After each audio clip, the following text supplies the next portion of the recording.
Yeah, why don't you just tell me a little bit about how are you working mostly by yourself? Do you want to have some kind of platform? Do you always want, are you going to be a writer, philosopher? Do you not know? Yeah, tell me just off the Mhm. cuff, like where you want to take your brilliant Mhm. like observations.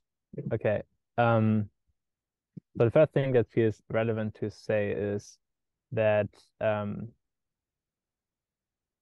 the way I approach stuff was started like I've always intuitively done that, and it started become conscious when I heard Forrest talk about.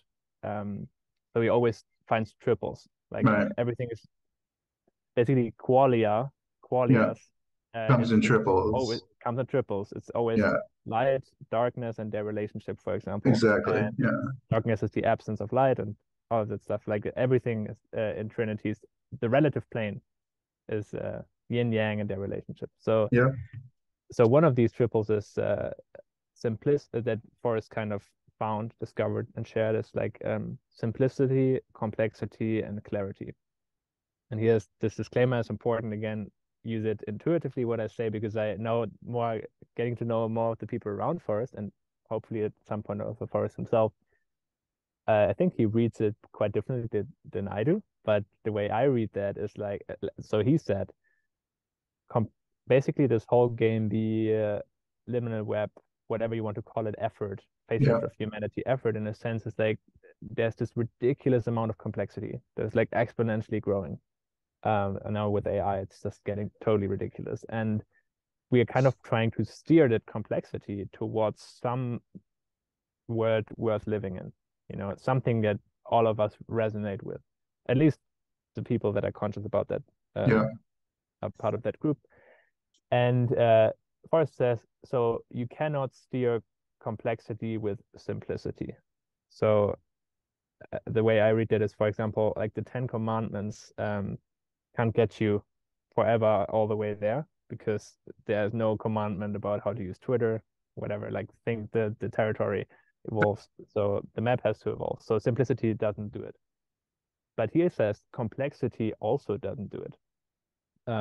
What you need is go behind the complexity and find what he calls clarity. Um, and so the way I read that, what I did with that is basically okay.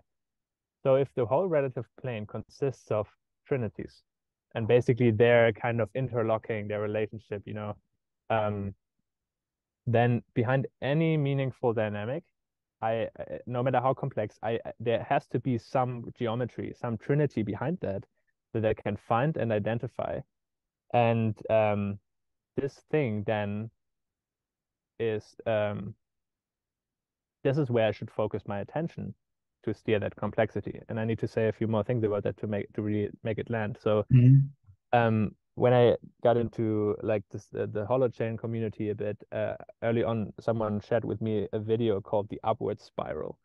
Have you ever come across that? It's a video from Paul Grafe, who like a yeah, I don't know really. I think he's from the Quaker community or something like that. But he basically there's this beautiful video where he leads you through nature and shows how things can relate in either a way that they create more potential, an upward spiral, or in a way that they consume potential in a downward spiral. Uh, Primitive example, well, primitive, quite genius example actually, is like he goes to a beach and shows that small waves um, bring more sand to the beach, whereas big waves take it away. Mhm. And then he shows how there are some plants that grow in the shallow waters who actually take away this kinetic energy, the tidal energy, and thus make the waves much shallower and thus make the beach grow. And the more beach there is, the more plants there can be. And the more plants there, the more the beach will grow. So suddenly, like this whole thing grows and more and more is possible. And then so this is an upward spiral. There's the other side where you have like strong rainfalls and then some erosion happens and then there's like a stream forming and it takes away more and more earth and it gets deeper and deeper and you have this downward spiral where things escalate in a negative way. And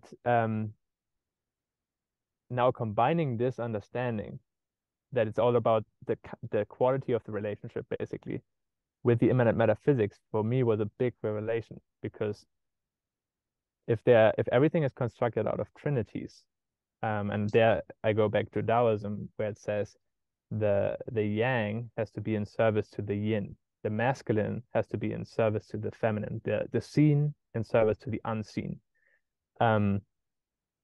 So with that lens of the immanent metaphysics, you can go behind any complexity and find basically this trinity and be like, okay, this is the masculine archetype, this is the feminine archetype, and then we have the immanent dance between them. So now, how can the masculine serve the feminine? Because if the masculine doesn't serve the feminine, but rather takes from it, it's debasing its own substrate. And if the masculine gives to the feminine, then the substrate grows. Like a very simple example, man, machine, nature is one of the triples that he identifies. So nature is feminine, man is the relationship, and machine is masculine. Nature gives rise to man. Man gives rise to machine. So it's really not that hard to see that that if man uses machine to extract from nature, he's debasing his own substrate. Or if machine is replacing man, it's the same things happening in terms of the machine world.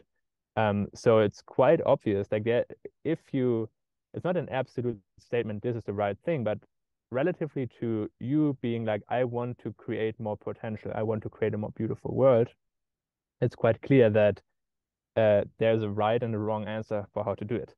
If you want more potential, more beauty, then man has to serve machine, for machine to serve nature, for nature to serve man, and you have like this upward spiral going on.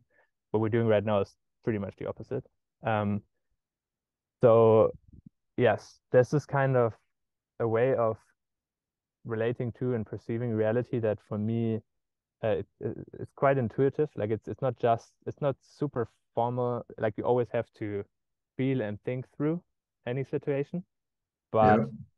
my hope is that this MonoLogos, DiaLogos, InterLogos is one of these triples. And my hope is that what I'm basically describing has somehow I have somehow been able to come into contact with what's behind this deep complexity around how stories and collectives interact.